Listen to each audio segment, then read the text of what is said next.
Hello and good morning. This is my first real day in Tokyo as part of my 1 week solo.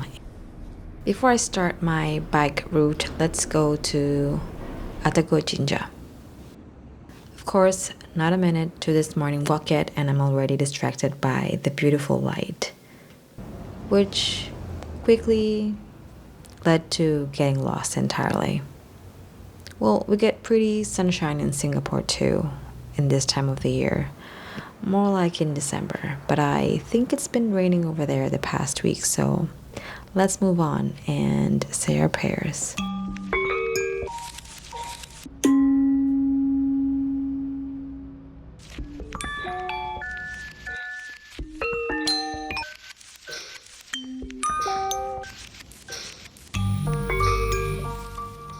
After chojiya and prayers, I wanted to get a Shinto Goshuin cho, as the one I have is from Senkoji Temple in Onamichi, which is a Buddhist one, and thought I might collect Goshuin from shrines properly on a Shinto book.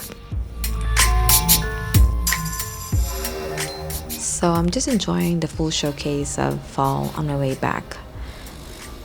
It's about time to get caffeinated and I wanted to try this kisaten, but I'm afraid I didn't have the luxury to enjoy a morning meal with my coffee, so I just popped by the nearby cafe near my hotel. For today's ride, we'll mount this rack.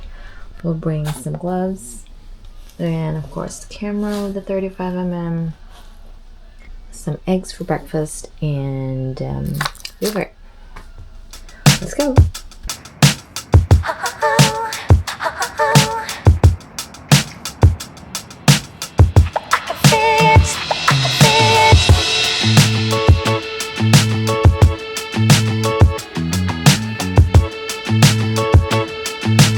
Finally, we are on the bike.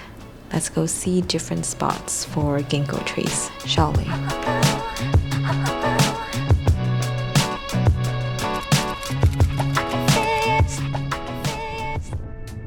For some of you who might have encountered my video of my previous Japan solo trip, it might be needless to mention why coming back here would be an easy decision to make. Roppongi. It's gonna be crowded, but really decent. Although I've traveled to Japan many times now, I've included Tokyo all the time as the arrival and departure point, but I've stayed for no more than 4 days, well, at least consecutively. So this time I thought, since I'm not going to the mountains and the countryside, I would do a cycling trip, and it has been a dream of mine since 2016 when I attempted Shimanami Kaido down south. And that trip was in autumn and I just fell in love with the season. I thought I could do more of that.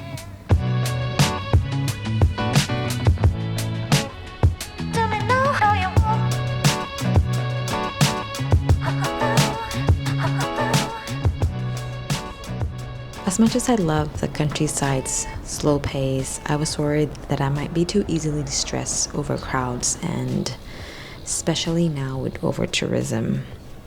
I had my fair share of packing too many things in a trip, and even within a day. So whenever I travel for 2 to 4 weeks, I make sure a good chunk of that allows for a spontaneity and really slow, flexible moments to discover anything and everything that no travel research and planning might have possibly caught on. So I decided to just go for it.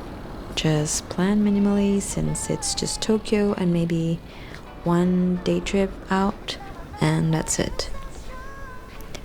Well, it's a given. Tokyo will be swarmed with people, so I thought if I have my bike, then I wouldn't be fighting too much against other tourists, or at least I could get away from the forming crowds at any given point in time, unless, of course, the weather prevented me from going out on a bike at all. But that's why I chose to travel at this time of the year where there will be more sunnier or clearer days than wet and cloudy ones. So I'm just banking on that meteorological statistics. I may be too trusting of my choice of transport on bike too much, but then that's when the Brompton comes in really handy in case of all of these circumstances. Bad weather, getting tired, or running into a mishap. I thought I could just fold my bike and take the train and go home. Thankfully, I didn't encounter any of that yet. And yes, I thoroughly enjoyed Meiji Jingu Gaein despite the number of people. The avenue, as one of the many pit stops, makes it a really enjoyable intermission.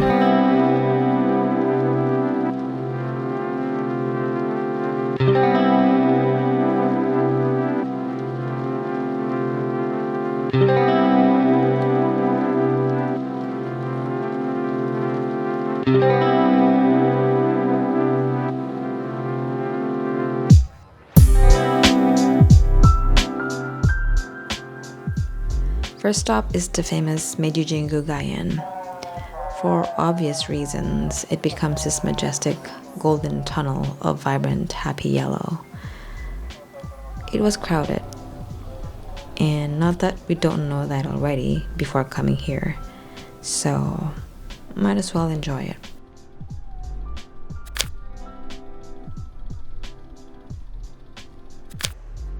Will I come with my family here? Maybe not through the whole avenue, but maybe just to have a quick look and hang out at a nearby park like Yoyogi, which I'm about to head to next after a lunch and maybe a small shopping sidetrack. Just a quick rest stop around National Mall Theater. I didn't get to plan around this theater, and the challenging search and scheduling for Churinjo and lockers really made me decide to altogether not combine museum and bike days.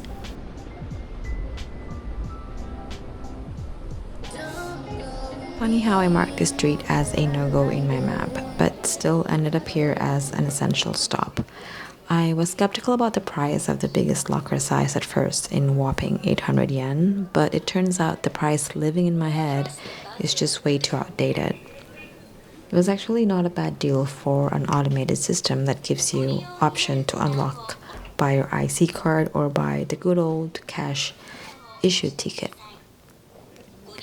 I've tried the more expensive and older locker brand restricted to 100 yen type, but that's a different later ride, and I had a major trouble with it. Well, that's another story for another day. To get your receipt, which is required when you take out your baggage.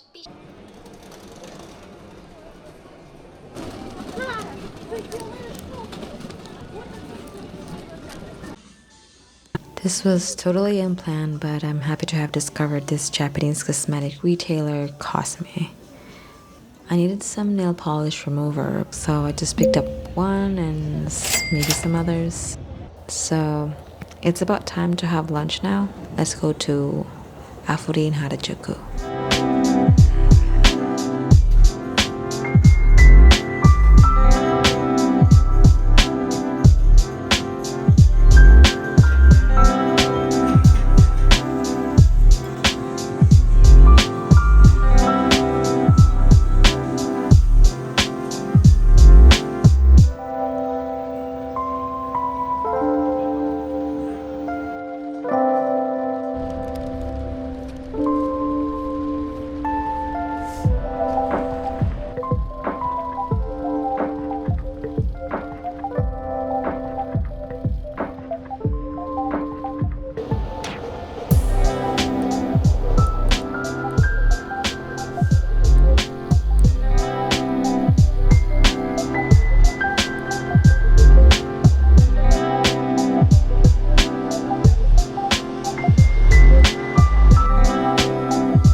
Instead, I went ahead to Blue Lug because I don't think I can do longer rides with the default grips my P-line came with, so I might have splurged on some Brooks Ergo ones.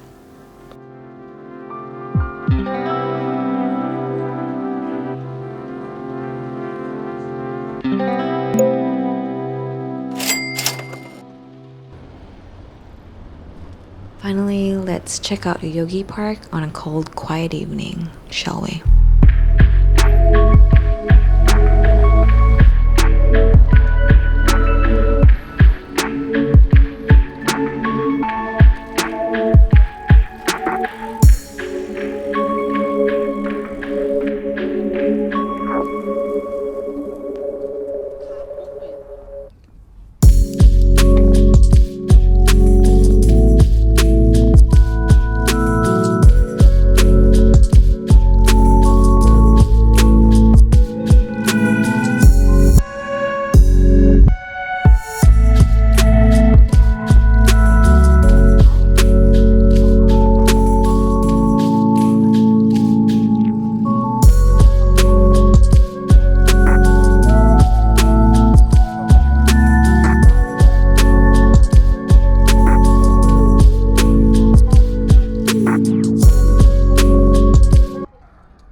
Going back to my goal for this ride, what I've kind of taken away from this day is, since all I do in Singapore is ride away without any planned pit stop to eat or find specifically new food stalls or shops, museums that I haven't been to before, I really feel like intentionally making that as an end to my bike trips now, since commuting is still out of question for the moment.